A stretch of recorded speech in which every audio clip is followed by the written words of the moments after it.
خطاب کے لیے میں دعوت دینا چاہوں گا جناب پروفیسر ڈاکٹر محمد شہباز منج. یہ یونیورسٹی آف ایجوکیشن لاہور سے تشریف لائے. مختصر گفتگو کرتے ہیں, پر اثر گفتگو ہوتی ہے ان کی. جناب پروفیسر ڈاکٹر محمد شہباز منج صاحب. الحمدللہ وکفا وسلام علی عبادہ الذین اصطفیٰ اما بعد فاعوذ باللہ من الشیطان الرجیم بسم اللہ الرحمن الرحیم. لقد کان لکم فی رسول اللہ اسوۃ حسنہ صدق اللہ العظیم. میں خراج تحسین پیش کرتا ہوں محترم سید جواد نقوی صاحب کو کہ وہ جو پیغام ہمیں ملا تعالوا الی کلمۃ سواء بیننا و بینکم غیر مسلموں کے حوالے سے, اس کی یہ ایک ایکسٹینشن ہے اس کی تعبیر کی کہ یہ انٹر فیتھ سے اب جو ہے انٹرا فیتھ ہارمنی کے لیے دن رات کوشاں ہیں کہ کس طرح امت کے مختلف فرقوں کو, مختلف گروہوں کو آپس میں اکٹھا کیا جا سکے, متحد کیا جا سکے.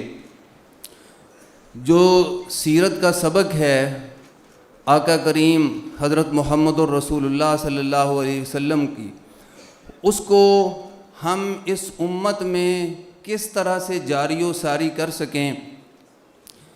سیرت رسول صلی اللہ علیہ وسلم سے جو موضوع ہے ہمارا کہ وحدت امت میں منہج رسالت, کہ رسول اللہ صلی اللہ علیہ وسلم کا کیا طریقہ رہا, کیسے آپ کی سیرت سے پیغام کو, میسج کو ڈیرائیو کر کے ہم اپنی اس سوسائٹی پر لاگو کر سکتے ہیں. تو دیکھیے جس طرح زندگی رسول اللہ صلی اللہ علیہ وسلم کی اسوہ ہے, ہر معاملے میں اس طرح سے اتحاد میں بھی ہے. ایک دو مثالیں آپ کی سیرت سے پیش کرتا ہوں جس سے جاننا یہ مقصود ہے کہ جو تعبیر کا, تشریح کا اختلاف ہے وہ فرقہ واریت پیدا نہیں کرتا.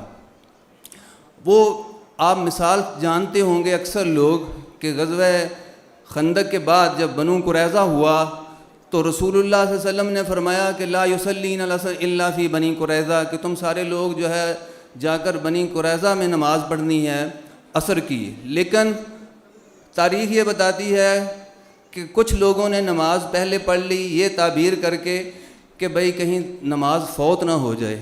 تو کچھ لوگوں نے یہ تعبیر کی کہ جب آپ کے کہنے پر نماز پڑھتے ہیں تو جب آپ نے کہا کہ وہاں جا کر پڑھیں گے تو وہیں جا کر پڑھیں گے. تو جب کچھ نے راستے میں پڑھ لی اور کچھ نے وہاں جا کر پڑھی, معاملہ رسول صلی اللہ علیہ وسلم کے سامنے آیا تو آپ نے فرمایا کہ دونوں نے درست کیا. اس پر علامہ قرطبی نے بڑی خوبصورت بات کی ہے.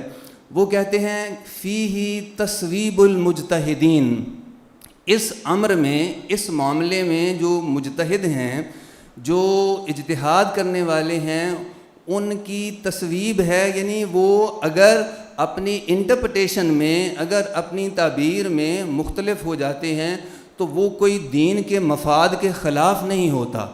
ایسے ہی ہماری اگر تعبیر دین مختلف ہو جاتی ہے تو اس سے فرقہ پیدا نہیں ہوتا. فرقہ پیدا ہوتا ہے ہماری انا سے, ہماری ضد سے, اور ہم اپنے مفادات کے جب اسیر ہوتے ہیں تو تب فرقہ پیدا ہوتا ہے.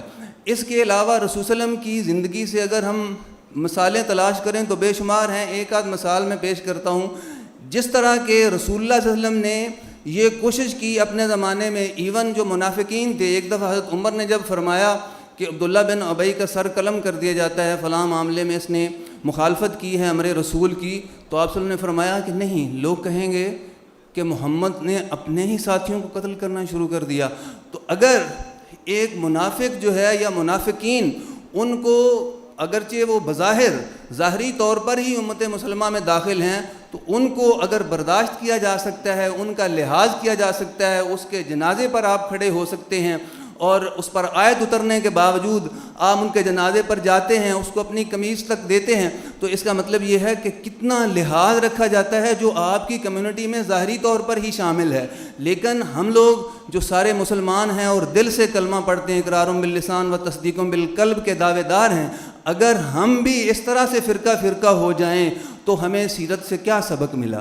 تو سیرت سے سبق حاصل کرتے ہوئے ہمیں یہ چاہیے کہ ہم اپنی صفوں میں اتفاق اور اتحاد پیدا کریں، اسی کے لیے یہ ایفرٹ کر رہے ہیں۔ جزاکم میں ان اللہ۔ کو سلام پیش کرتا ہوں۔ وآخر دعوانا ان الحمد للہ رب العالمین۔